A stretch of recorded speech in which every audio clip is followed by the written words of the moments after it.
The Nowhere Pit. Far out in the countryside, a group of children were off exploring.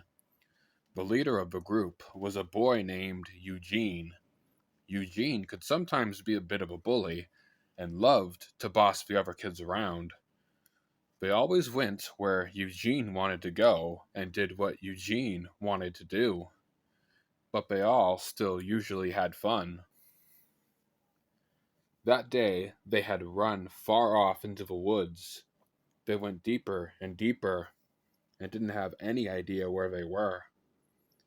Up ahead, they could see a clearing, and so they went. The forest dwindled down into a grassy field. In the center of the field, they saw something strange. It was a pit. They approached the strange pit and looked cautiously. It was about as wide as a manhole and went an awful long way down. They couldn't see the bottom, not even when they shined a flashlight in. Even stranger was what was around the pit. All around it lay strange items, old bottles, toy soldiers, and many other knickknacks. The weird thing was that all of these items looked to be very old or very strange, like they weren't originally from there. One of the smaller boys named Larry cried out. He thought he knew what that place was. It was called the Nowhere Pit. He had heard stories about it before. It was a place you could only stumble across if you weren't looking for it, and it wasn't on any maps. Rumor had it that it was some kind of portal. If you tossed things in, no one knew where they went. And sometimes it spat things back out, always different than when they entered. The group was fascinated and knelt down next to the pit. The place had a very odd feeling. The air felt almost electric. Every now and then, a weird pulsing would come from the pit and make the hair on their arms stand up. And while this made some in the group nervous, Eugene was very excited. Eugene began rummaging through his pockets. He pulled out a little spare key with no purpose and an old gum wrapper. Without thinking much further, he tossed the junk right into the pit. He listened carefully, waiting to hear the sound of them hitting the bottom, but it never happened. It seemed as though the pit went on for a very long time. After a few moments, the weird electric air pulsed again, and pop! A few small objects shot right out. A few feet away from the boys landed a strange old iron key and a rusty bottle cap that belonged to a soda none of them had ever heard of before. Eugene was now overcome with excitement. He wanted to know more. He looked around the field and noticed a heavy old piece of rope. He announced to the group that one of them would be tied to it, and the others would lower them down into the pit so they could tell the others what they saw. Nobody else seemed to like this idea, but Eugene always got his way. It was poor little Larry that was made to go into the pit. Eugene tightly tied the rope around his chest, and the group prepared to lower him inside. Larry tried protesting one last time before Eugene got close and said, "Don't be a baby, Larry. What's the worst that could happen?" And then, without another word, he was lowered inside. It was so very strange. Despite having only been lowered a few feet, Larry completely disappeared into darkness. They couldn't even see his flashlight. They called out to him to ask what he saw, but his words were very muffled. Some of the children began to get a bad feeling. Though they couldn't hear exactly what Larry was saying, he sounded frightened. They asked if they could pull Larry up, but Eugene told them not to yet. It was then that Larry began to scream. At this, the group scrambled to pull the rope back up, but it wouldn't budge. They pulled and pulled, then another strange pulse came from the pit, and the rope slipped from their hands.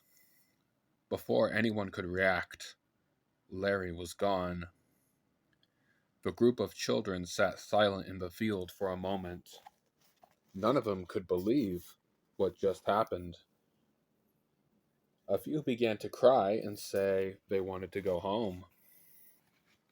Eugene jumped up and shouted at the group.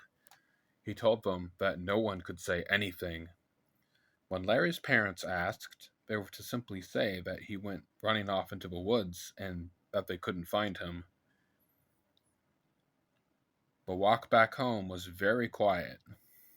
Although Eugene was acting tough, inside he was feeling very guilty.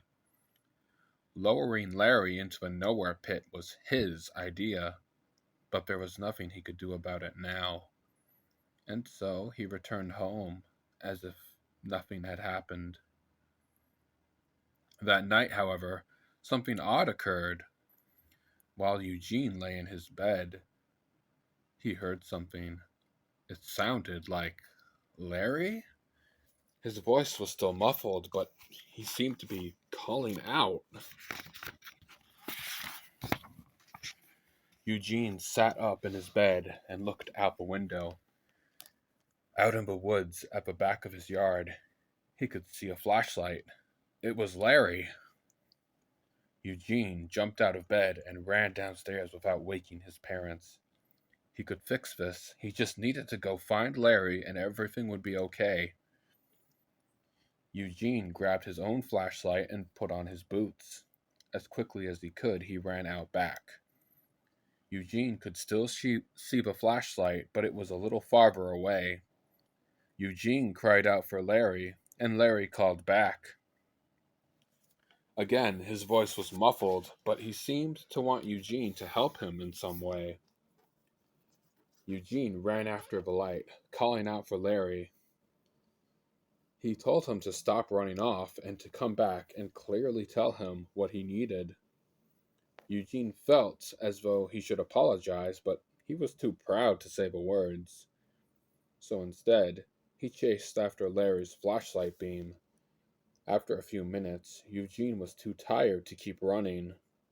He came to a stop and panted heavily. It was then that he realized where he was, back in the grassy field with the nowhere pit.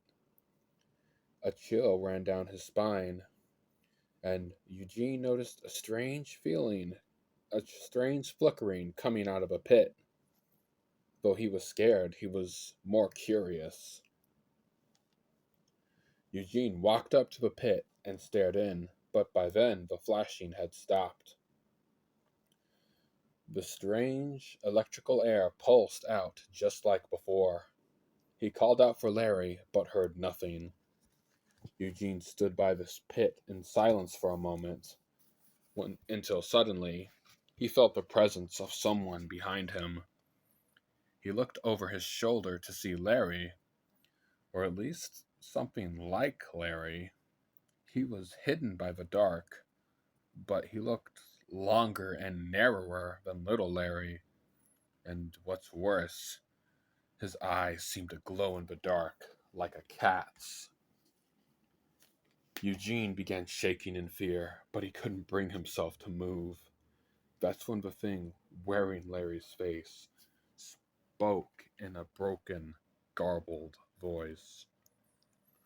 "Don't be such a baby, Eugene. What's the worst that could happen?" And in a flash, it stepped forward and pushed Eugene down into the pit.